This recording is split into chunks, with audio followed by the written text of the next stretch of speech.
قومهم دار البوار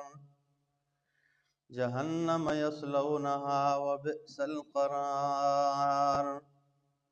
سبحان ربك رب العزة عما يصفون وسلام على المرسلين والحمد لله رب العالمين۔ انتہائی معزز سامعین، سورہ ابراہیم آیت نمبر 68 آپ کے سامنے تلاوت کی، 28۔ اب یہاں سے اللہ رب العزت نے ان لوگوں کی اخروی تخویف ان کے لیے ذکر کی ہے کہ جنہوں نے اللہ رب العزت کی نعمتوں کو بدلا کفر کے ساتھ، یعنی اللہ کی نعمتوں پر ناشکری کی اور اپنی قوموں کو اور اپنی رعایا کو انہوں نے گمراہی اور ضلالت میں اور تباہی میں ڈال دیا، تو ان کے لیے اللہ رب العزت نے تخویف اخروی ذکر کی ہے کہ ان کا کیا انجام ہونا ہے۔ فرمایا الم تر الی الذین بدلوا نعمت اللہ کفرا، آیا نہیں دیکھا تو نے ان لوگوں کو بدلوا نعمت اللہ کہ جنہوں نے بدلا اللہ کی نعمتوں کو کفر ناشکری کے ساتھ، وَأَحَلُّوا قَوْمَهُمْ اور اتارا انہوں نے اپنی قوم کو دار البوار ہلاکت کے گھر میں، تباہی کے گھر میں۔ انہوں نے اپنی قوم کو بھی کیا کس میں ڈالا؟ تباہی کے گھر میں ڈالا۔ جہنم یصلونہا یعنی جہنم میں ڈالا، یصلونہا داخل ہوں گے وہ اس میں، وبئس القرار اور بہت بری جگہ ہے، القرار ٹھہرنے کی، بہت برا ٹھکانہ ہے۔ وَجَعَلُوا لِلَّهِ أَنْدَادًا اور بنائے انہوں نے اللہ کے لیے اندادن شریک، لِيُضِلُّوا عَنْ سَبِيلِهِ تاکہ وہ اللہ رب العالمین کے راستے سے لوگوں کو گمراہ کریں۔ انہوں نے اس لیے تاکہ وہ لوگوں کو گمراہ کرے، اللہ کے شریک بنائے۔ قل کہہ دیجئے میرا پیغمبر، تمتعوا نفع اٹھا لو، فائدہ اٹھا لو، فإن مصیرکم پس بے شک تمہارا لوٹنا، الی النار آگ ہی کی طرف تمہارا لوٹ کر جانا ہے، بس اٹھا لو فائدہ تھوڑا، تمہارا آخری ٹھکانہ آگ ہے، جہنم کا گڑھا ہے۔ قل اعلان کر دیجئے لعبادی الذین آمنوا میرے ان بندوں سے جو ایمان لائے، یقیموا الصلاۃ کہ قائم کرو نماز، وینفقوا مما رزقناہم اور خرچ کرو مما اس میں سے، رزقناہم جو ہم نے تمہیں رزق دیا ہے، مما اس میں سے، اندازہ لگائیں اللہ فرماتے ہیں اس مال میں سے، ٹھیک ہے نا، اس میں سے کا مطلب کیا ہے کہ سارا مال نہیں خرچ کرنا ہے۔ بعض لوگ ہوتے ہیں نا، ایک صحابی رسول خوشی کے حالت میں جب اللہ نے اس کی معافی کا ذکر کیا تو وہ خوشی میں کہتے یا رسول اللہ میرا سارا مال صدقہ ہے۔ نبی علیہ السلام نے فرمایا نہیں نہیں نہیں، آدھا مال صدقہ کر دو اور آدھا مال اپنے پاس رکھ لو، خوشی میں ایسا فیصلہ نہ کرو کہ بعد میں تمہیں ہاتھ مروڑنے پڑے۔ تو اس لیے فرمایا مما اس مال میں سے، رزقناہم جو ہم نے تمہیں دیا ہے، اور آگے رزقناہم میں بھی یہ زبردست نقطہ ہے، اللہ فرماتے ہیں جو ہم نے تمہیں دیا ہے، یعنی مال خرچ کرنے میں کنجوسی نہ کرو، اس لیے کہ یہ مال تمہارا نہیں ہے، یہ مال جو تمہیں ملا ہے یہ میں اللہ نے تمہیں دیا ہے، تو اس مال میں سے جو ہم نے تمہیں دیا ہے یہ بات کیوں بھول گئے ہو، اس میں سے خرچ کرو، ٹھیک ہے۔ اللہ فرماتے اس کو بھی سارا مت خرچ کرو، تھوڑا خرچ کرو میرے راستے میں، میری رضا کے لیے۔ تو جو لوگ فضول خرچی کرتے ہیں اور مجروں پہ پیسے پھینکتے ہیں، ٹھیک ہے نا، ہجڑوں پہ، تو ان کے لیے کتنی جو ہے نا بدترین وعید ہوگی۔ اللہ اکبر۔ تو فرمایا وَمِمَّا رَزَقْنَاهُمْ يُنْفِقُونَ سِرًّا اور اس میں سے خرچ کرو جو ہم نے انہیں رزق دیا ہے، سرًّا چپ کیسے، وَعَلَانِيَةً اور اعلانیہ بھی خرچ کرو، من قبل اس سے پہلے، ان یأتی یوم یہ کہ وہ دن آ جائے، لا بیع فیہ ولا خلال کہ جس میں نہ خرید و فروخت کی جائے گی، ولا خلال نہ کوئی دوستی باقی رہے گی۔ اس دن سے پہلے خرچ کرو جس میں نہ کوئی خرید و فروخت ہوگی پھر، اور نہ کوئی اس میں کوئی کیا ہوگی، ولا خلال نہ کوئی دوستی باقی بچے گی۔ اللہ الذی اللہ وہ ذات ہے، خلق السماوات والارض، جس نے آسمان و زمین کو پیدا کیا ہے، اللہ وہ ذات ہے، اتنے بڑے آسمان کو پیدا کیا ہے بغیر ستون کے تمہارے لیے کھڑا کیا ہے، اس کی رنگت اتنی خوبصورت بنائی ہے، آج بھی ہم بازار میں جا کر کپڑے کے دکان میں کہتے ہیں مجھے آسمانی رنگ کا کپڑا چاہیے، اس میں ایک اپنی لچک ہے اور اپنی خوبصورتی ہے، اس میں یہ جو رنگ ہے، ٹھیک ہے نا، یہ تیز نہیں ہے کہ یہ آنکھوں کو، ٹھیک ہے نا، صحیح نہ لگے، اللہ نے اتنی خوبصورت، تو فرمایا اتنے اونچے آسمان کو بنایا ہے، اتنے بلند آسمان کو تمہارے اوپر چت بنا دیا ہے، والارض، اور زمین کو تمہارے لیے اتنا خوبصورت بچونا بنا دیا ہے، ایسا نہیں بنایا اگر یہ ساری زمین پتھر ہوتی، ٹھیک ہے نا، یہ پتھر بھی تو اللہ بنا تھا، اس پہ چلنا تمہارے لیے مشکل ہو جاتا، اسے نرم بنایا تاکہ تمہارے لیے اس میں چلنا آسان ہو، ٹھیک ہے نا، پیدل سفر جب آپ پیدل اس طرح کچے راستے پہ کریں گے نا تو آپ اتنے تنگ نہیں ہوں گے، لیکن سڑک پہ آپ کریں گے پکے راستے پہ تو آپ کو پتہ چل جائے گا کہ بھائی کتنی تکلیف ہوتی ہے، ٹھیک ہے نا، کتنا درد ہوتا ہے پاؤں میں جب نیچے زمین سخت ہو، تو اس لیے فرمایا زمین تمہارے لیے ہے، والارض، اس نے تمہارے لیے زمین کو بچھایا، وانزل من السماء، اور اس نے آسمان سے پانی اتارا ہے، آسمان سے پانی اتارا ہے اس نے، ماء، اتنا صاف اور شفاف پانی اتارا ہے، اگر وہ روک لے سے تو کون، ٹھیک ہے نا، اتار سکتے، کوئی بارش برسا سکتا ہے، ٹھیک ہے، پچھلے سال اس نے روک دیا تھا تو کون تھا جو بارش برساتا، سب نے اپنا زور لگایا لیکن کچھ نہیں بنا، جب وہ اس نے روک لیا تھا تو فرمایا وَأَنزَلَ مِنَ السَّمَاءِ مَاءً، اور اتارا اس نے آسمان سے پانی، فَأَخْرَجَ بِهِ مِنَ الثَّمَرَاتِ رِزْقًا لَكُمْ، اس پانی کے ذریعے اس نے نکالا مِنَ الثَّمَرَاتِ، پھلوں میں سے، میوے جات میں سے، رزقا لکم، جس میں تمہارے لیے روزی ہے، اس نے اس پانی کے ذریعے، دیکھے نا جب بارش ہو جاتی ہے باغات ہے، ٹھیک ہے نا، لہلہاتے ہیں پھر خوبصورت قسم کے پھل میوے جات، تو فرمایا فَأَخْرَجَ مِنَ الثَّمَرَاتِ رِزْقًا لَكُمْ، اور نکالا اس نے اس کے ذریعے میوے جات جس میں تمہارے لیے رزق ہے، روزی ہے، وَسَخَّرَ لَكُمُ الْفُلْكَ، اور اس نے تمہارے لیے کشتی کو تابع بنا دیا ہے، کشتی اتنے وزنی چیز اور اتنے بڑے بڑے جہاز، ٹھیک ہے نا، اور اتنے بڑے بڑے بحری بیڑے، ٹھیک ہے نا، اس کو ایک بندے کے تابع بنا دیا، ایک ڈرائیور ہوتا ہے اور وہ بھیڑا پورا جو ہے نا وہ چلاتا ہے، تو فرمایا وَسَخَّرَ لَكُمُ الْفُلْكَ، ویسے تو سمندر کے پانی میں آپ ایک پتھر بھی پھینک دے، چھوٹا باریک سا پتھر ہو، یہ ایک سوئی بھی پھینک دے، لمحوں میں وہ تہ تک پہنچ جائے گا، لیکن اللہ رب العالمین کی ذات ہے کہ منو اور ٹنوں وزنی جہاز تمہارے تابع بنا کر سمندر کے اوپر تیرا رہا ہے، ٹھیک ہے نا، سمندروں کے اوپر، کراچی کے سمندر بندرگاہ، ٹھیک ہے نا، یہ ساری چیز آپ دیکھ لینا، اللہ، آج کل تو بہت زیادہ دیکھنے کو مل رہے ہیں، اب نئے ہرمز بند ہے جی، تو وہ لانچ اور بڑے بڑے جہاز، تو فرمایا وَسَخَّرَ لَكُمُ الْفُلْكَ،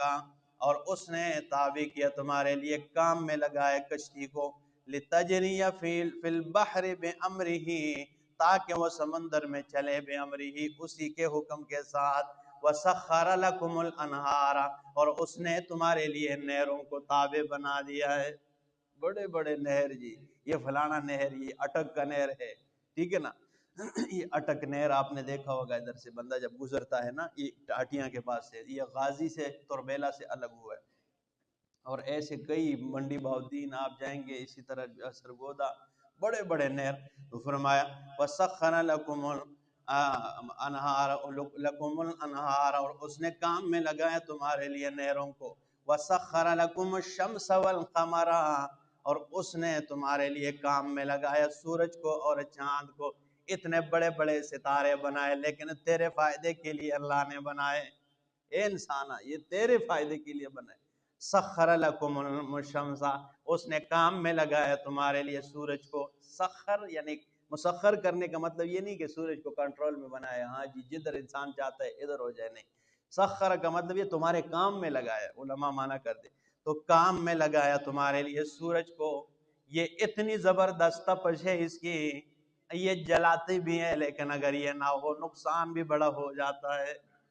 یہ جو قید خانوں میں ہوتے ہیں لوگ، ٹھیک ہے نا، ہمارے اساتذہ کرام جو قید سے باہر آتے، ٹھیک ہے نا. تو اگر کسی دیوار کے ساتھ بھی ہاتھے سے ٹچ ہو جاتا نا تو خون نکل جاتا، معمولی سا زخم، معمولی سا بھی، ٹھیک ہے نا، دب لگ جاتا. اس کی وجہ یہ تھی کہ سورج نہیں لگتی تھی. ٹھیک ہے نا. تو یہ تہ خانوں میں سورج نہیں ہوتی ہے تو اس کے فائدے آپ کو نہیں معلوم ہے. اگر یہ گننے شروع ہو جائے بندہ تو فرمایا وَسَخَّرَ لَكُمُ الشَّمْسَ، اور کام میں لگائے تمہارے لیے کس کو؟ سورج کو، وَالْقَمَرَ، اور چاند کو. سورج میں تمش تپش پیدا کر دی اور چاند میں ٹھنڈی ٹھنڈی چاندنی پیدا کر دی ہے. چاند کی روشنی کا اپنا مزہ ہوتا ہے، اور بعض فصلیں جو ہوتی ہے اس کے لیے چاند کی جو روشنی جو پائیدار ہوتی ہے نا اس کے اندازے کوئی نہیں. تو فرمایا وَالْقَمَرَ دَائِبَيْنِ، اور چاند دائبین، ایک دستور کے مطابق کام پہ لگائے، یعنی سورج کے راستے میں چاند رکاوٹ نہیں بن سکتی ہے اور سورج چاند کے راہ میں رکاوٹ نہیں بن سکتا ہے. یہ ایک اپنے مدار پہ چلتے ہیں. وَسَخَّرَ لَكُمُ اللَّيْلَ وَالنَّهَارَ، اور اس نے کام میں لگایا تمہارے لیے اللیل، رات کو، والنہار، اور دن کو لگایا. رات میں سکون حاصل کرتے ہو اور دن کو تمہارے لیے کام میں لگائے، یعنی دن میں نکل کر رب العالمین کی طرف سے اپنے لیے فضل تلاش کرتے ہو، اپنے کام کاج میں نکل جاتے ہو. ٹھیک ہے. اور رات دن کا تھکا اور ہارا جب بستر پہ لیٹتا ہے اور 3 گھنٹے بھی نیند کرتا ہے تو اللہ رب العزت تازہ بنا دیتا ہے، فریش ہو جاتا ہے. تو اس لیے فرمایا وَسَخَّرَ لَكُمُ اللَّيْلَ وَالنَّهَارَ. ایسے ایسے ملک بھی ہے جہاں پر 6 مہینے تک بھی رات نہیں آتی ہے، تو پھر ان سے بندہ پوچھے کہ یہ کتنی، ٹھیک ہے نا، بڑی نعمت ہے. وَسَخَّرَ لَكُمُ اللَّيْلَ وَالنَّهَارَ وَآتَاكُم مِّن كُلِّ مَا سَأَلْتُمُوهُ. اب کمال اس آیت میں، پیچھے تو اللہ کی نعمتیں آپ نے سن لی نا کہ یہ پیدا کی ہے، لیکن اللہ فرماتے وَآتَاكُم مِّن كُلِّ مَا سَأَلْتُمُوهُ. اے میرے بندو، یہ جو پیچھے چیزیں ذکر کی ہے، خلق السماوات، آسمان پیدا کیا، تم نے مانگا نہیں، بن مانگے تمہارے لیے بنایا ہے. اب ہم نے تو نہیں کہا تھا نا ماسٹر صاحب اللہ کو کہ آسمان بنائے ہمارے لیے، یہ تو اللہ نے بن مانگے ہمارے لیے بنائے. والارض، اور زمین تمہارے بن مانگے تمہارے لیے زمین پیدا کی ہے. ہم نے اللہ کو نہیں کہا تھا اللہ ہمارے لیے زمین پیدا کرے، لیکن اس نے پیدا کر دی ہے. وَأَنزَلَ مِنَ السَّمَاءِ مَاءً، پانی کا ہم نے نہیں کہا تھا اللہ نے بارشیں برسا دی ہے. فَأَخْرَجَ بِهِ مِنَ الثَّمَرَاتِ رِزْقًا لَكُمْ وَسَخَّرَ لَكُمُ الْفُلْكَ لِتَجْرِيَ فِي الْبَحْرِ بِأَمْرِهِ والشمس والقمر. سورج اور چاند اللہ کو ہم نے نہیں کہا تھا لیکن اللہ نے پیدا کیے، یہ اللہ نے بن مانگے. آگے فرمایا وَآتَاكُم مِّن كُلِّ مَا سَأَلْتُمُوهُ، اور جو چیزیں تم نے مانگی ہیں اللہ رب العالمین فرماتے اس میں سے بھی میں نے تمہیں عطا کر دی ہے. یہ پیچھے جو چیزیں یہ تو تمہارے لیے بن مانگے پیدا کی، لیکن وَآتَاكُم مِّن كُلِّ مَا سَأَلْتُمُوهُ، جو تم نے اس سے مانگی ہے اس میں سے بھی اللہ رب العزت نے تمہیں عطا کر دی ہے. لیکن آگے فرمایا جو مین اور مقصودی بات ہیں، وَإِن تَعُدُّوا نِعْمَتَ اللَّهِ، اگر تم اللہ کی نعمتوں کو شمار کرنا چاہو، لَا تُحْصُوهَا، تم اسے شمار نہیں کر سکتے ہو. ان الانسان لظلوم کفار، بے شک انسان بڑا ناشکرا، کفار بڑا لظلوم بڑا ظالم ہے، کفار بڑا ناشکرا ہے. یہ انکاری ہے.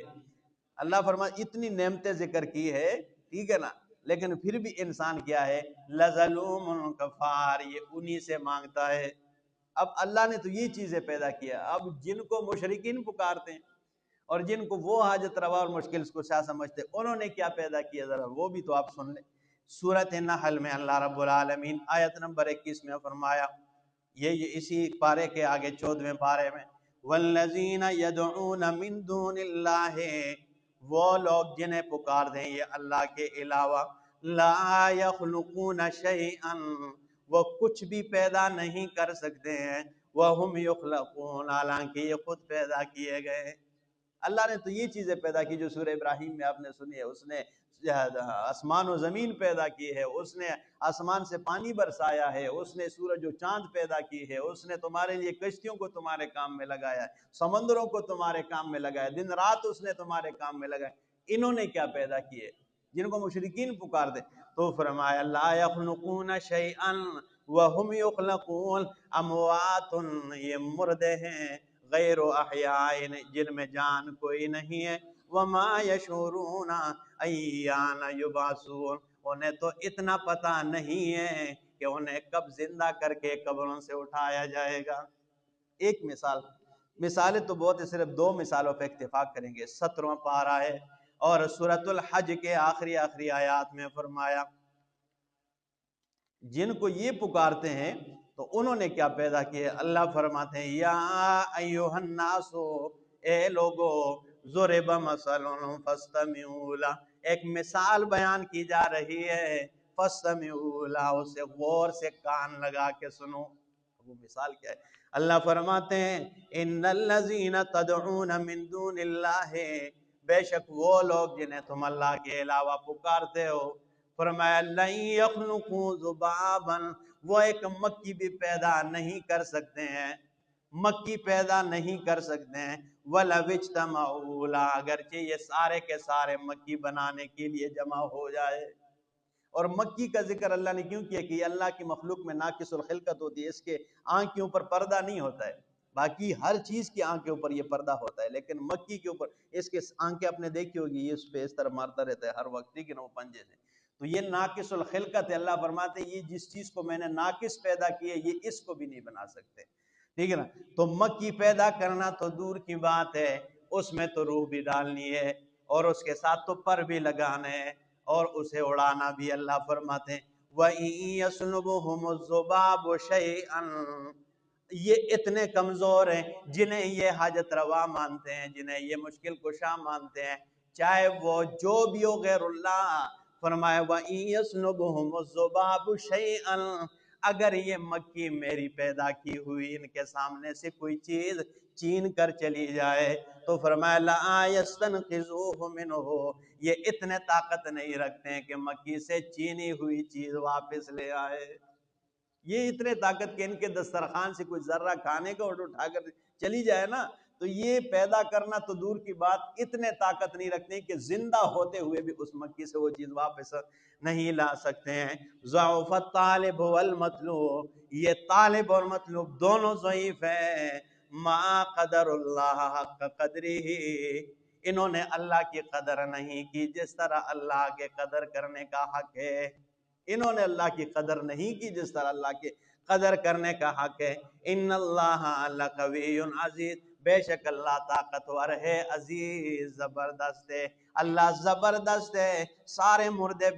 بے دست ہیں اور سارے زندے ہم زیر دست ہے، تو جو بے دست ہو زیر دست ہو ان سے نہ مانگا کرو، جو زبردست ہے اللہ رب العالمین سے مانگا کرو۔ تو اس لیے فرمایا وَإِن تَعُدُّوا نِعْمَتَ اللَّهِ لَا تُحْصُوهَا، اگر تم اللہ کی نعمتوں کو شمار کرنا چاہو تو تم اسے شمار نہیں کر سکتے ہو۔ ان الانسان لظلوم کفار، بے شک انسان بڑا ظالم ہے، کفار بڑا ناشکرا ہے۔ اللہ ہمیں ناشکری والی مرض سے محفوظ رکھے۔ اللہ قولوا قولی ھذا استغفر اللہ لی ولکم۔